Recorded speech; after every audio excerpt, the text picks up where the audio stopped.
Hola, vamos a hablar hoy del método histórico crítico para la interpretación de la Biblia. Mi nombre es Johnny Wong y este es proyecto para el curso de libros proféticos y sapienciales que dicta el padre Ramón Buriticá en la licenciatura de Ciencias Teológicas de la Universidad Santa María la Antigua en Panamá.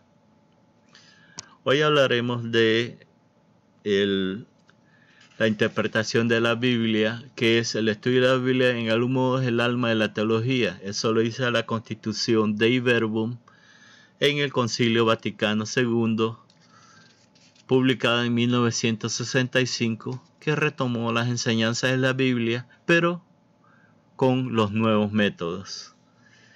Se le asignó a la Pontificia Comisión Bíblica, una comisión especialista, exégetas y teólogos, para que emitieron el documento La interpretación de la Biblia en la Iglesia en 1993 para guiar a los católicos en sus métodos. Presidió esta comisión el cardenal en ese tiempo, Joseph Ratzinger, después nuestro Papa Benedicto, querido Papa Benedicto XVI. Este documento recomienda y discute 12 métodos de exégesis para análisis y acercamiento de la Biblia. Hablaremos del primero y más utilizado, el método histórico crítico. En otras ocasiones, mis compañeros les mostrarán los otros métodos.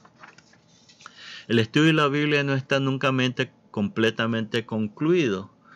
Cada época tendrá que buscar nuevamente su modo, la comprensión de los libros sagrados, porque la palabra de Dios es un misterio. Lo que podemos hacer nosotros es apenas construir, agregar un ladrillo más para el entendimiento y vayamos construyendo nuestro conocimiento. Y la idea es reconstruir el pasado para buscar el sentido original de la Biblia, acercar la palabra de Dios entendible en nuestro lenguaje humano. Por ello estudiamos también al autor, sus fuentes, su época, su estilo literario. Y podamos entonces, ahora los riesgos, todos métodos tienen sus riesgos, que en este estudio acercamos tanto al autor y esa palabra que pensamos que esa es la realidad, pero esa no es la realidad. La realidad es la comprensión del mensaje de Dios para ese tiempo y para hoy día, es eterna. La crítica literaria, que usamos distintos métodos. La crítica literaria llamamos la atención a los duplicados, diferencias, y entonces notaron en el siglo VIII que el Pentateuco tenía duplicadas y divergencias. Ya en el siglo XIX llegaron a la conclusión de que tuvo 4 fuentes utilizadas en épocas diferentes, que son la yavista, la elogista, la deuteronomista, la segunda ley, y la sacerdotal, que es la versión que ha llegado hasta nosotros hoy día. Este método también se aplica no solo al Antiguo, sino también al Nuevo Testamento. Y, por ejemplo, de los 3 evangelios sinópticos, ya sabemos que Marcos fue el que se compuso primero, y ese mismo, junto con otras fuentes Q, sirvieron de inspiración para los otros 2 evangelios de Mateo y de Lucas, y que cada autor le dio sus orientaciones teológicas, redacción, propósitos y el fin para los destinatarios que cada evangelio fue escrita. ¿Cuáles son los principios? Usar procesos históricos, declarar en las diferentes etapas las situaciones sociales y de tiempo en que se escribieron.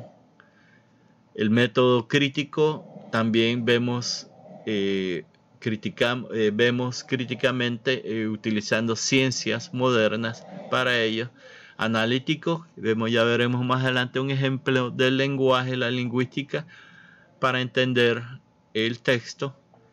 Y también la idea finalmente es captar mejor el contenido de la revelación divina. No olvidemos esto cuando estudiemos la Biblia. ¿Qué dice la palabra de Dios para mí? También utilizamos críticas textuales, texto de por sí, cómo llegó, compararlo con otros manuscritos de su época. También el análisis lingüístico semántico, por ejemplo, el hebreo, que no tiene vocales. Entonces, ¿cómo es su sintaxis? ¿Qué tipo de género literario pertenece este documento, este libro de la Biblia? Las tradiciones de su época. Y finalmente, la redacción y modificaciones que hayan podido sufrir el texto durante su redacción hasta el estado final en que ha llegado a nosotros. Hay muchas reglas para la crítica textual. Mencionamos dos: lectio difficitor probabilitor, disculpen mi latín, que quiere decir que el texto más difícil es el más probable. Entonces, que el copista quizá vaya copiando el texto, no va a inventar en el texto, sino copia el texto difícil. Quizá lo más que haga es simplificar o obviar una palabra. Entonces, el más difícil es el más probable que sea el original, más fiel al original. Lo otro, la lectura más breve es la más fiable. A veces copista intencional o mente pudo haber aclarado algún término, agregado algo, entonces la más breve es la más fiable.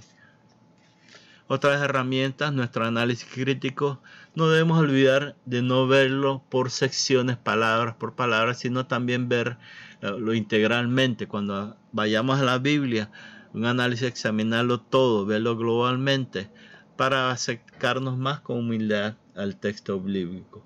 Y la idea no es que desconfiemos en la providencia divina de su palabra, sino que es lo que desconfiamos: la mano del hombre, las fallas humanas, que pudo haber corregir errores accidentalmente o involuntarios o intencionalmente. Esto me recuerda de la película En Nombre de la Rosa, que vinieron a este padre a investigar unos asesinatos en un monasterio, y cuando llega al monasterio, a eso se dedicaban los monjes, a copiar, a sacar copias de la Biblia antes del invento de la imprenta para personas que se las encargaran a ellos. Un ejemplo, veremos el libro de Jonás, que es un libro del Antiguo Testamento y es considerado un profeta menor. Cuando hablamos de Jonás, es un libro corto, de apenas 4 capítulos. Siempre nos acuerda de nuestro catecismo de primera comunión, cómo se lo tragó una ballena. Bueno, el texto ese es apenas el primer capítulo. En realidad, Jonás se negó a seguir lo que le pidió Dios y se fue en dirección contraria. Una tormenta, se hundió el barco, se lo tragó un gran pez. El texto no dice una ballena. Y estuvo 3 días hasta que finalmente aprendió la lección, se arrepintió y le pidió a Dios que iba a hacer lo que le pedía, y el pez grande lo regresó cerca de la ciudad de Nínive. Y ya en el versículo 3-4, Jonás predica, llega a la ciudad de Nínive y predica diciendo: de aquí a 40 días Nínive será destruida. La reacción de los ciudadanos de Nínive: creyeron en Dios y proclamaron el ayuno. Hasta el rey de Nínive también se despojó de su vestido y se sentó sobre ceniza. Y Dios vio lo que hicieron, se convirtieron de su mal camino, se arrepintió y los perdonó y no destruyó la ciudad. Ese es lo que dice el texto. Ahora vayamos al análisis histórico. ¿Quién? Jonás, probablemente el autor el año 760 antes de la era cristiana. El nombre etimológicamente quiere decir paloma y es hijo de Amitai. El contexto lo coloca en un largo y próspero reinado de Israel, reinado del norte, en tiempos del rey Jeroboam II. Jonás es el reino del sur y es enviado al reino del norte, que a pesar de su prosperidad tenía mucha corrupción e idolatría. Nínive no es parte del reino, está mucho más al norte, es parte del reino de Asiria, enemigos históricos de Israel, quienes ya más adelante, 40 años después, tomaron fuerza y atacaron y destruyeron el reino del norte y los hicieron cautivos y los enviaron al destierro. ¿Cuál es el trasfondo crítico y literario? Podemos catalogar el libro de Jonás como dentro del género histórico. El idioma escrito en arameo, como sabemos, es un hebreo utilizado común por el pueblo. El libro está catalogado dentro de los profetas menores, no por la importancia del profeta, sino por que es un libro corto de solo 4 capítulos. Y hace referencia a Jonás, escribe en tercera persona. Entonces él no lo escribió, no es un método utilizado, incluso lo utilizan biógrafos hoy en día que hablan de sí mismo en tercera persona. Lo importante, enfatiza, es el amor de Dios, no solo para la ciudad de Nínive, que es pagano, para todos, un amor universal de Dios. Dios desea que todos nos salvemos y la gracia de Dios es revelada a Jonás.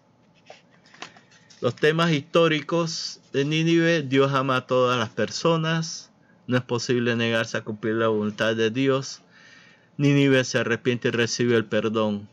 Y la idea de la predicación a Nínive es avergonzar a Israel, que a pesar de ser el pueblo escogido por Dios para ser su testigo, y todos los profetas que recibieron se negaron a cumplir la voluntad de Dios. Y eso nos vemos nosotros reflejados en ese espejo. Nosotros los cristianos hemos recibido al Hijo de Dios y a veces nos negamos con todos los profetas que nos envía a cumplir su voluntad y escuchar su palabra. Y no es solo un cuento antiguo. Jesús, Mateo pone que Jesús lo cita a Jonás. Por lo tanto, Jesús lo considera un profeta importante. En Mateo 12, porque el mismo modo que Jonás estuvo 3 días y 3 noches en el viento del gran pez, así también el Hijo del Hombre estará 3 días y 3 noches en el seno de la tierra, en su tumba. Y que al igual que Nínive, los hombres Nínive resucitará, porque ellos cambiaron su conducta. Entonces, los fariseos le dice, y regaña a los fariseos y maestros de la ley, y les dice que lo rechazan, como rechazan a Jesús, que es uno mucho más grande que Jonás. Jesús les trae el mensaje de salvación de Dios a través de él. Es un mensaje de salvación divina, es un mensaje universal que es para todos, no solo para igual, que no es solo para Israel, sino es una salvación para todos los pueblos, incluyendo los paganos. Y para aceptarlo, todo lo que necesitamos es nuestro arrepentimiento y obtener el perdón.